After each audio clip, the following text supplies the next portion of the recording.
Welcome to the Home Centered Life podcast, where we seek to slow down, opt out of anxiety, and live an unhurried life. We're so glad you're here. Journey alongside us as we learn about homesteading, homemaking, and living a more simple, home-centered life. Because we think the richest life possible is centered around the home.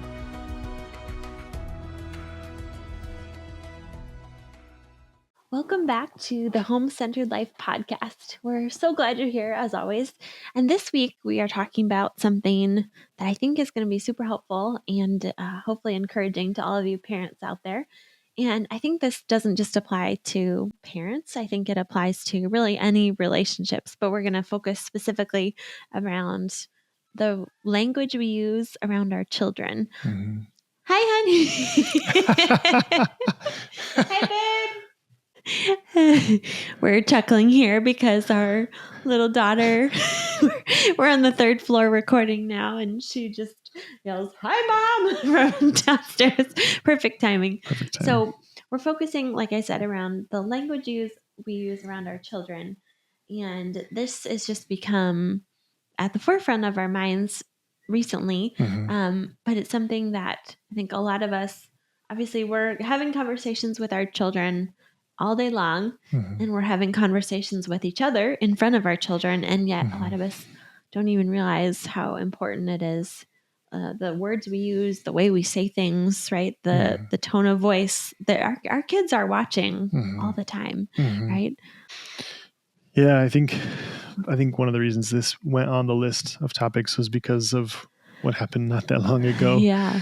You want to tell that story? And yeah, I mean, there's probably lots of stories like this, but in this instance, it wasn't even something we said. It was something somebody who was watching the kids said.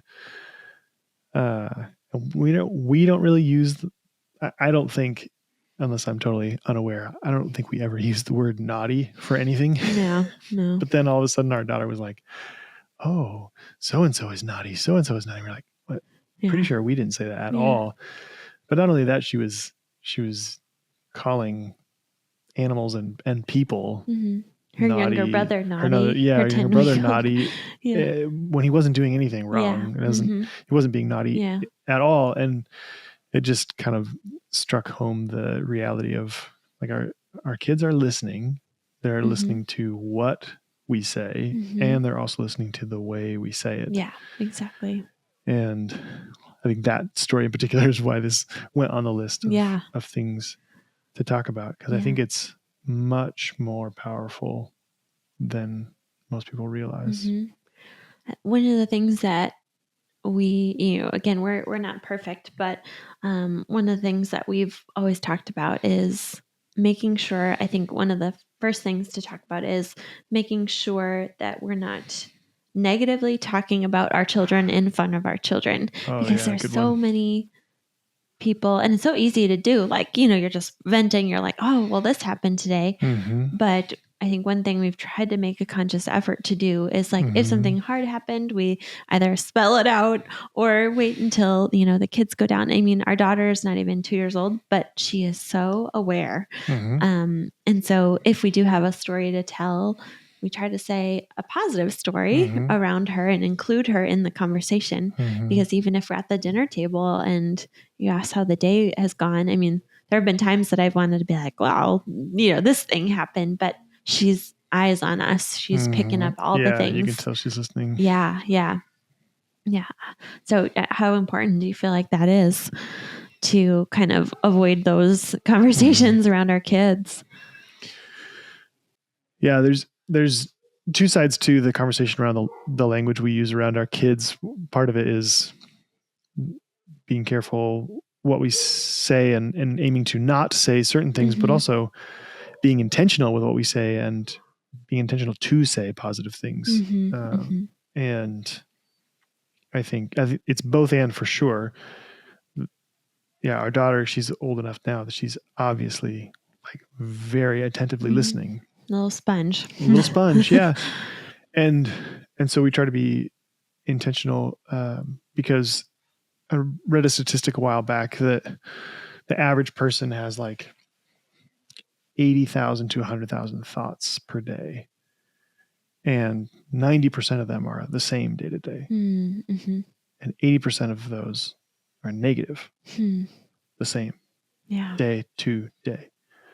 But where does that even come from? Yeah. A lot of it, I think, gets picked up in the language we're Mhm. exposed to as kids. Kids, when they're little, like I feel like our daughter's in a perfect example of she totally is listening, Mm-hmm. but she has no filter Mm-hmm. to filter out like, that's not helpful. That's not Yeah. useful language. Right. That's not life-giving language. Yeah. That's, Mm-hmm. you know, that's mean, that's negative, that's whatever. Mhm. But she can't filter it out. Right. And so we have to filter it out Yeah. for her. To expect her to filter is Yeah. ridiculous. Right. Right. So we have to be the filter. Yeah. Because most of her thoughts day to day are going to be the same. Mm-hmm. And statistically speaking, most of them will be negative Yeah. unless we make sure most of our language is, as much as possible, not that we're going to do it perfectly, but as much as possible is life-giving. And so Yeah. it's not just, we try to be intentional to not say negative things. I think one of my pet peeves is parents who talk negatively about their kids Mhm. in front of their kids. Yeah. I get it. You want to vent, but Yeah. Just, pause wait. it until, the child is asleep. And Yeah. I mean, it totally makes sense. But, those children are really picking up on what you're saying about Yeah. them, Not only that, but in any other context, that would Yeah. be totally unacceptable. That's like true. if you're a boss talking negatively about your employee Yeah. in front of your employee Yeah. to somebody else, Yeah. unacceptable. Right. Right. And yet we do that all the time as parents. Mm-hmm. And so just being aware of that. Yeah. But it has become kind of even before we had kids, it was a pet peeve of mine. Yeah. We read, I don't think we actually finished the book, but The Happiest Toddler on the Block. And I think one of the things that he talked about was actually sharing like a good story in front of your child. Like when you remember, it was like the nudge, like, hey, did you know that like it's more of a secret? So like one thing that he talks about doing is like telling your spouse or a person when your child's in the room, like, hey, Susie did this thing. Isn't that amazing? And the child, it like gets really excited and it becomes aware like, oh, they're talking about me, but in a good way, and it like brings up excitement. That's actually a really helpful book. So it's the toddler version of The Happiest Child on the Block. Happiest Baby on the Block. So it's the toddler version of that. Because, it starts so young, and I think, the other kind of piece to this is tone of voice too. And just like, one of the things that's amazing about children too is their ability to mimic. And so most of the things that I actually am watching my daughter do and say are things that I do and say, for better or for worse. And, she likes to greet people when we're walking, like, where if she's in the stroller, she's like, I want to say hi. Or if I'm on the phone and I think I'm like, oh, I guess I try to be intentional to wave to someone as I'm crossing them on the street, and, or, the way she says something, it's what I do. If don't mind. Yeah.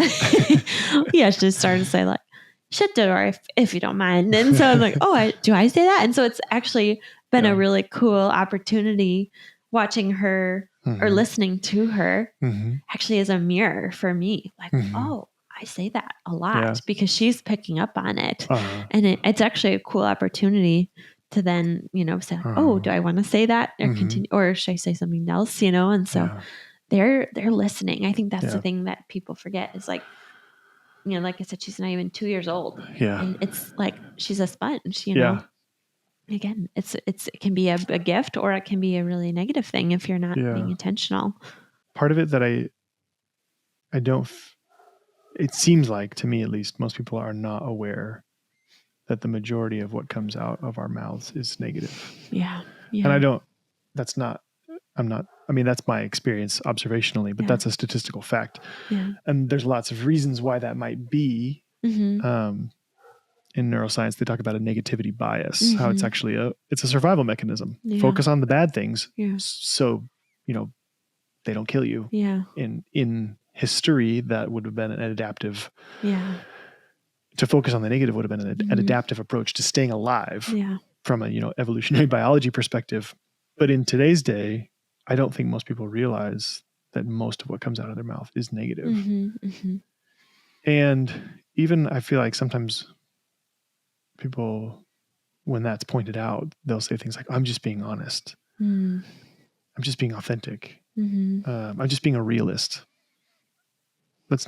That's not really the point. The point is the vast majority of the words coming out of your mouth are negative. Yeah.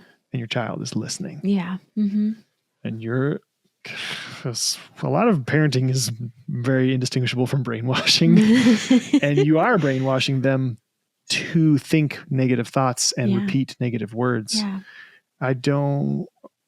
That has always weighed heavy on me. I think it's part of the reason, honestly, I wanted to wait to have kids, because doing that to our kids kind of freaked me out.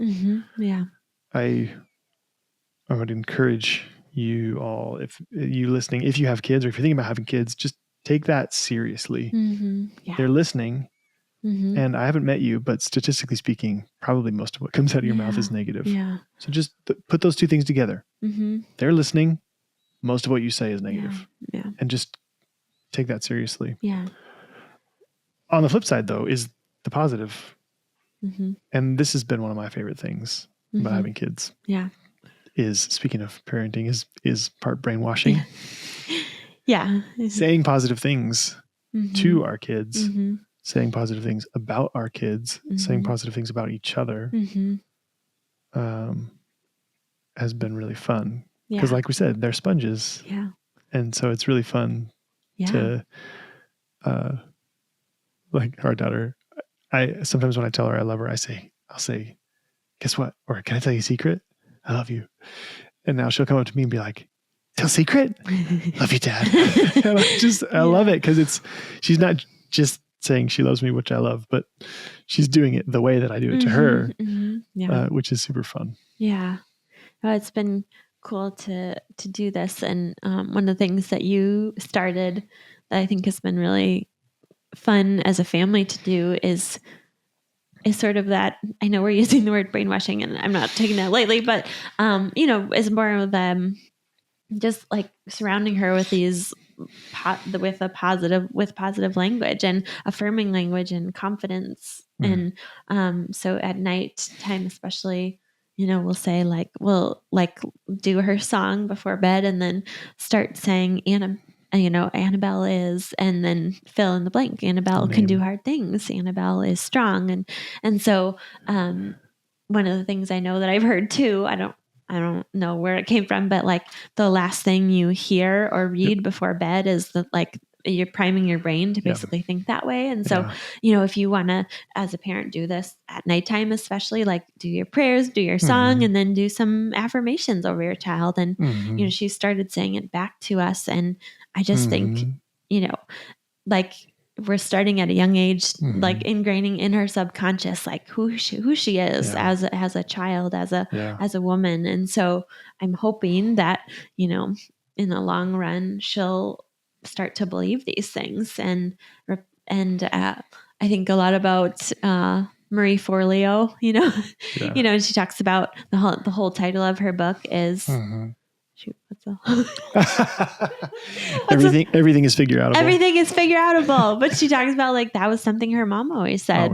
And she's like made that her whole thing. Yeah. And so I hope that that's true of our daughter too, and our son, and all of our kids someday, you know. And I think it's just, again, an opportunity, like, to examine our own lives and say, like, how are we speaking even of ourselves, and how are we speaking of our spouse and our neighbors. And when I felt really convicted when I realized there was a person in particular that I was talking about negatively, more as a venting, like, oh man, this thing happened, or this person said this thing. And I realized, I said to you, I was like, I need to stop doing that.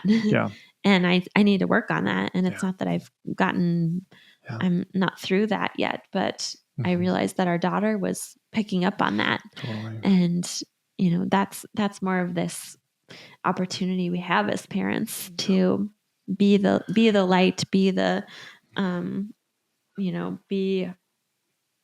bring hope to our kids from an early age. Yeah. There's tons. I mean, in the research and in the Bible, ancient wisdom, wherever you look, they all say the same thing, that there's power. The power of life and death is in words. In tongue. Yeah. And the tongue, the power of life and death is in the Yeah. tongue, especially first thing in the morning and last thing at night. And I think what you were saying about how when we put our daughter down and we repeat things like you're strong, you're beautiful, you're tough, you can do hard things, that kind of stuff. As the brain passes from alert and awake to sleep, it goes through beta wave stage, and that's as susceptible as a toddler's brain is already as a sponge. It's even more right before sleep. Yeah, totally. And that's also the primacy and recency principle. Like we remember the first thing and the last thing of everything. You know, when you have seen a movie before, you remember kind of how it starts and kind of how it ends. Yeah. And you might remember other stuff in the middle, but you mostly remember the first and the last thing. So it's not just beta wave, susceptibility, but it's also primacy and recency, the first thing and the last thing we say every day. And if it's the same and positive and life-giving, and again, she doesn't have a filter. So she's not going to be like, that's not true. She doesn't have a filter. She doesn't know to question whether or not that's true. Dr. Paul Conti said the supercomputer of the human brain is not the prefrontal cortex like we tend to think. It's not the neocortex like we think. It's the subconscious mind. That's the supercomputer. That's the thing that's processing many, many, many times more information than we can process consciously. To kind of slightly pivot, but I think a similar part of this conversation is actually not just the language we use, but the language that is used, right? So it's an invitation to look more closely at, okay, if you're allowing your child to have screen time, what are they watching? What are you watching that's in the background? What's on the radio? Our daughter also she does the little, she knows the radio jingle of the country music station that's on.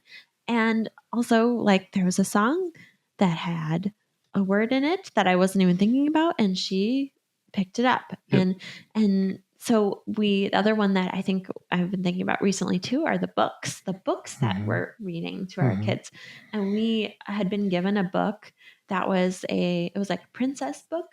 And this little girl was telling her parents that she was a princess and they needed to treat her a certain way. And you know what? I gave that book away right away because I realized like our daughter isn't, again, she's picking up on these things. Like, this is how I can be with my parents. And right away I was like, nope, like that's not, you don't tell your parent what to call you or how to be. And so we donated that book right away. And then this morning we were reading The Little Engine That Could. And right away she started saying, I think I can.